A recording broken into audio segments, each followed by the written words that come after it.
Bismillahirrahmanirrahim. Assalamu alaikum students. How are you? Hope so you are fine and enjoying your vacations.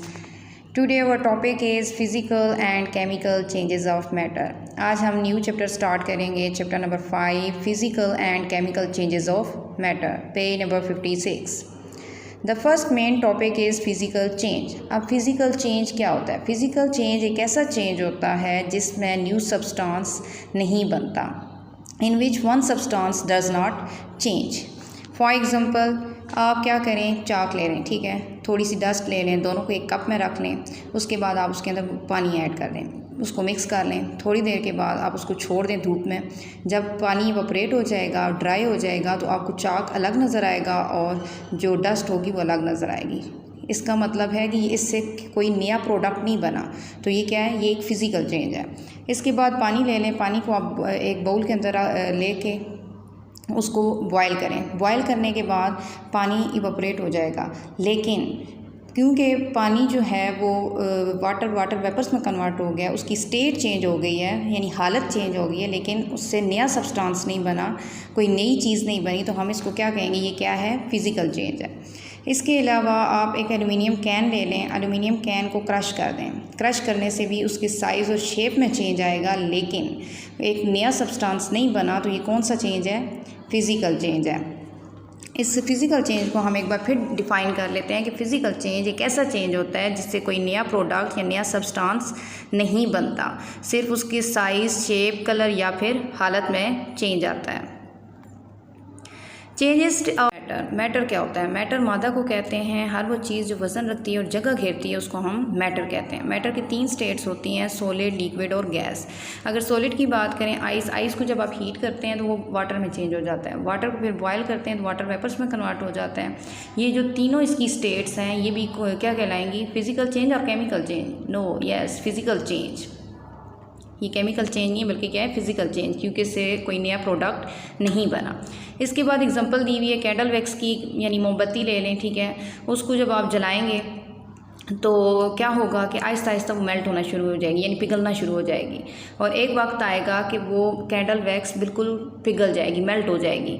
तो वो जो हालत होती है जिसमें वो लिक्विड में कन्वर्ट होती है और दोबारा फिर सॉलिड में कन्वर्ट हो जाती है कूल होने के बाद, उसको भी हम क्या नाम देंगे? फ़िज़िकल चेंज, क्योंकि इससे भी कोई नया सब्सटेंस या कोई नया प्रोडक्ट नहीं बना. स्टेट्स ऑफ वाटर, अगर स्टेट्स ऑफ वाटर की बात करें, यानी पानी की कौन कौन सी हालतें होती हैं, तो पहले आप बर्फ़ ले लें. बर्फ़ को जब हीट अप करेंगे तो लिक्विड बन जाएगा. लिक्विड को बॉयल करेंगे तो वो क्या बन जाएगा? गैस. गैस से दोबारा वाटर बन जाता है. जब बारिश होती है तो वाटर वेपर्स मिलके क्लाउड्स बनाते हैं, बादल, और बादल से क्या होती है? बारिश होती है. और वो बारिश जो है वो दोबारा अगर आप फ्रीज़र में रख देंगे पानी बारिश का, तो वो किस में कन्वर्ट हो जाएगी? आइस में, यानी बर्फ़ बना देगी. सबसे पहले मेल्टिंग है. मेल्टिंग में क्या होता है कि जो हमारा पानी होता है, ठीक है, फ़र्ज़ करें आइस ले ली, बर्फ़ ले ली, ठीक है. बर्फ़ को जब आप बाहर धूप में रख देंगे या आग के ऊपर रख देंगे तो वो किस में कन्वर्ट होना शुरू हो जाएगा? पानी में. ये जो स्टेट होती है जिसमें सॉलिड चेंज हो जाता है लिक्विड में, इसको हम क्या कहते हैं? मेल्टिंग कहते हैं. इसके बाद इवेपोरेशन है. अब इवेपोरेशन क्या होता है? इवेपोरेशन एक ऐसा प्रोसेस होता है जिसमें लिक्विड से गैस बनती है, यानी कि आप बाउल के अंदर पानी ले लें और उसके ऊपर उसको कवर कर दें. जब आप बॉयल करेंगे तो बॉयल करने से पानी के जो कतरे हैं वो आपको ऊपर लेड के ऊपर यानी ढकने के ऊपर नज़र आएंगे. वो वाटर वेपर्स हैं, यानी गैस है. तो इसका मतलब है जब आप पानी को बॉयल करते हैं तो पानी किस में कन्वर्ट हो जाता है? वाटर वेपर्स में. तो एवापोरेशन एक ऐसा प्रोसेस होता है जिसमें लिक्विड चेंज हो जाता है गैस में या फिर वाटर वेपर्स में.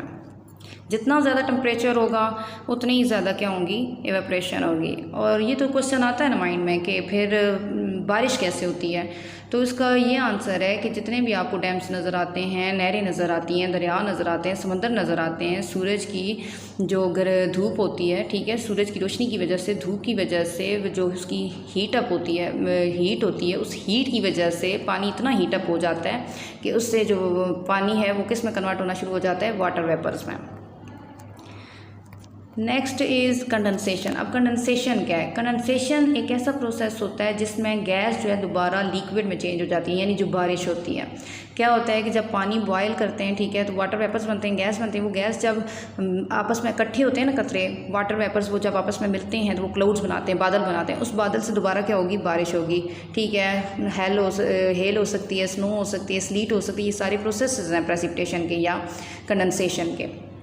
ठीक है। तो जो बारिश होती है उससे क्या होता है, दोबारा किस में कन्वर्ट हुआ, पानी में, लिक्विड में। तो इसका मतलब है गैस जब दोबारा चेंज होगी लिक्विड स्टेट में तो उसको हम क्या नाम देंगे, कंडेंसेशन का नाम देंगे। इसके बाद फैसिनेटिंग फैक्ट में क्या बताया हुआ है, हैरत अंगेज़ हकीकत में या दिलचस्प हकीकत में, तो उसमें ये बताया हुआ है कि एवेपोरेशन और जो कंडेंसेशन है ये दोनों ऐसे प्रोसेसेस हैं जो कि इकट्ठे होकर क्या बना रहे हैं, वाटर साइकिल बना रहे हैं। जब पानी वाटर वेपर्स में कन्वर्ट होता है, यानी कि सॉलिड से लिक्विड में कन्वर्ट होता है, लिक्विड से फिर वाटर वेपर्स में, वाटर वेपर से दोबारा फिर क्या बन रहा है, लिक्विड बन रहा है, पानी बन रहा है। तो इसका मतलब है ये दोनों सेम प्रोसेसेस हैं और इसको हम नाम क्या दे देते हैं, वाटर साइकिल या hydrological cycle. Last point, freezing. Freezing क्या होती है, फ्रीजिंग ये होती है कि अगर आप पानी लेते हैं, पानी को फ्रीज़र के अंदर रख देते हैं तो टेम्परेचर जब बिलो 0 डिग्री सेल्सियस होता है तो उस वक्त क्या हो जाता है कि जो पानी होता है वो किस में कन्वर्ट हो जाता है, आइस में कन्वर्ट हो जाता है, बर्फ़ बन जाती है। इसको हम क्या कहते हैं, फ्रीजिंग कहते हैं। Liquid changes into solid state. अब आपने क्वेश्चंस अपनी नोटबुक पे लिखने हैं। Question number 1, define physical change and give 2 examples. Physical change जिससे कोई नया सब्सटेंस नहीं बनता, 2 एग्जांपल्स लिखनी है, मेल्टिंग आइस और boiling water. The next question, define freezing, how does it happens in water. तो जब आपका टेम्परेचर जो है वो बिलो 0 डिग्री सेल्सियस होता है तो उस वक्त जो पानी होता है वो बर्फ़ में कन्वर्ट हो जाता है। या आप ये कह सकते हैं कि जो फ्रीजिंग है उस वक्त होती है जब मॉलिक्यूल्स होते हैं लिक्विड के वो एक ख़ास पोजीशन में या एक ख़ास अरेंजमेंट में आ जाते हैं, तो उसको हम क्या कह देते हैं, freezing. Thank you so much.